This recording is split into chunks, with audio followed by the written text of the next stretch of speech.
Hi, I'm Barbara Woofter, and I'm here to introduce the next Easter Upside Down video. Let me ask you a question. Have you ever rationalized doing something that you knew was wrong? Kind of weighed the benefits against the consequences and went ahead and did it anyway? There was probably a price to pay. That sounds a lot like what happened way in the beginning in the Garden of Eden when the decision was made to eat from the tree of the knowledge of good and evil. Genesis 3:6 reads that the woman saw that the fruit of the tree was good for food. It was pleasing to the eye, and it was desirable for gaining wisdom. All sounds like bonuses, like good things. But God said no. And they wanted what they wanted more than they wanted to trust God at his word. This was the first meal written about in the Bible, and it was a meal that brought sin and brought death. But God already had a plan for redemption with the Messiah. So fast forward a few hundred years, and God chooses Israel as his chosen people. And Exodus chapters 1 through 12 tell of Israel being enslaved in Egypt for 430 years. And this incidentally fulfills a prophecy that God gave to Abraham about his descendants way back in Genesis 15. So we can trust when God says something in his word, makes a promise, it's going to happen. So God chose Moses to lead his people out of Egypt. And there were plagues that were brought against Egypt for not letting them go, 9 of them. The 10th one was one where the firstborn of every family was going to die. And God gave very specific instructions for his people so that they would be spared this plague. And the instructions included a meal. And that meal included a lamb that would be sacrificed.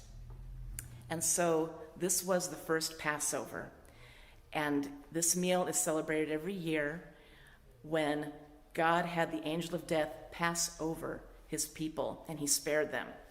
So now fast forward a few more hundred years, and we get to the night when Jesus celebrated the Passover meal with his disciples. Jesus led this meal, and he turned it upside down to what Christians now call the Last Supper. The video you're going to see is about the Last Supper, as told by a woman named Mara, and she was the wife of the man who rented the upper room to Jesus and his disciples to celebrate Passover. Who do you think prepared the Last Supper? Look, bread, it's easy enough. It's flour, water, a little salt, herbs if you want more flavor. Normally you'd add yeast, but not at Passover. No, at Passover we cannot wait for the bread to rise. Our deliverance from Pharaoh is at hand. So the story goes. Passover is always the same. We eat the bread, we drink the wine, there's lamb, bitter herbs. We remember our deliverance and our coming deliverance. Next year in Jerusalem, we always say, Messiah will come. It's always the same. But sometimes it seems so far away, so complicated. But this year, things were, well, 2 men followed our servant home from fetching water. They were wanting a place to celebrate Passover with their rabbi, and my husband and I, we had an extra room. So I baked the unleavened bread, and I delivered it when they arrived. The rabbi graciously introduced himself, and a horde of 12 men followed him into our upper room. I'd heard about this rabbi. Wild tales of healing blind men, raising the dead, and walking on water. So Naturally, I stood outside the door and I peeked around the corner. And that is when he turned it all upside down. You see, the person who sits at the head of the table isn't supposed to get up and wash other people's feet. But this rabbi, he was moving from man to man, washing each of their dirty feet. Well, I pulled back before I was seen, but still, I listened.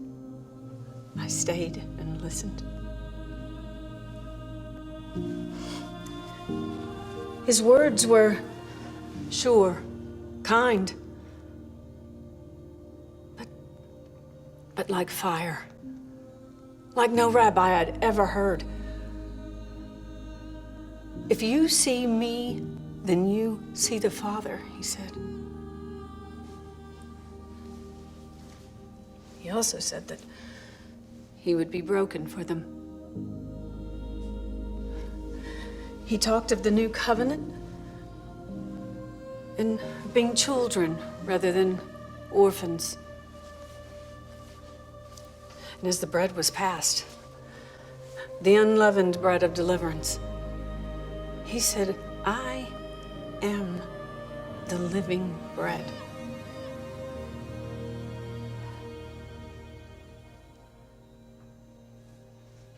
Living bread.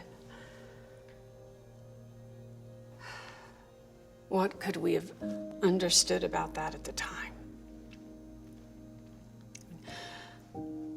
A new covenant was coming, and our deliverance was at our doorstep.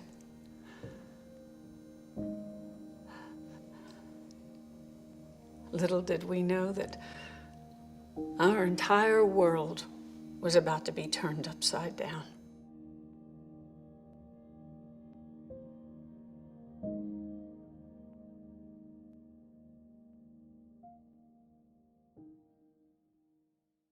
Jesus used the Passover meal to introduce the new covenant.